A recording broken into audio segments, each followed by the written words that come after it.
Andrew Cuomo remains defiant today and at this hour, claiming he never touched anyone inappropriately, refused to resign, and never actually did anything wrong as governor, ever.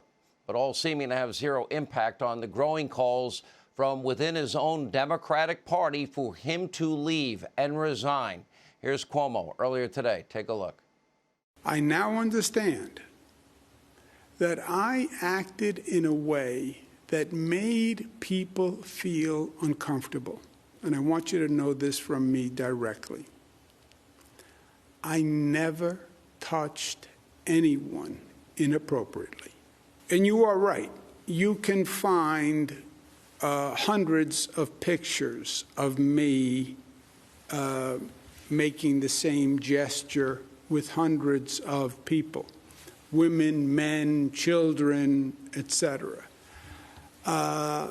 You can go find hundreds of pictures of me kissing people, men, women. It is my usual and customary way of greeting. I'm not going to resign. I work for the people of the state of New York. They elected me.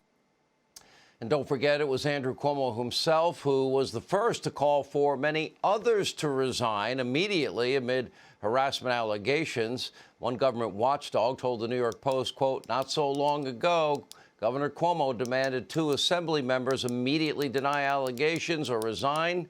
Powerful words. Does the governor now hold himself to the same standard? And remember, it was Cuomo who was an I believer himself, also wanting Justice Kavanaugh to take a lie detector test. So is the governor going to hold himself to that same standard? Will he take a lie detector test? Now, of course, if the media mob had any real ethics, any real standards, Andrew Cuomo would have been under fire long ago for what is the biggest nursing home death cover-up in the country. We've covered it on this program from day one, but from the very beginning of the pandemic, the mob, the media, was rarely interested in any serious coverage of Cuomo. While he was out there talking and doing PowerPoints, Donald Trump was building hospitals, manning hospitals, converting them into COVID capability, providing every ventilator that he didn't buy, even though it was recommended by his healthcare task force, providing every set of gloves, every mask, every gown, everything. That Cuomo never used these hospital beds, never used the hospital ship to the extent he could have, 80% unoccupied.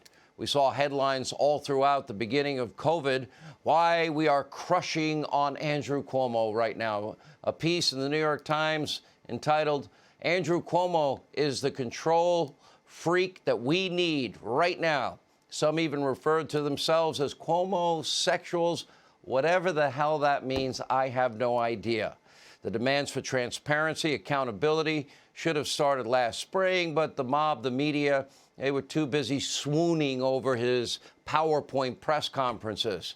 Now, here we are 1 year later. Governor Cuomo is still refusing to take any responsibility for the damage, the pain that his executive action caused, even claiming today that he's never done anything in his public career that he's even ashamed of. Although the good news is some political reality is beginning to set in, as a majority of New York voters have had it with Cuomo and say that he should not ever be elected for a 4th term. Many want him gone now. His approval rating is now cratered to 33 points, 1 point during the pandemic, and his highly, quote, Emmy award-winning PowerPoint presentations, it was at 87%. How far one has fallen.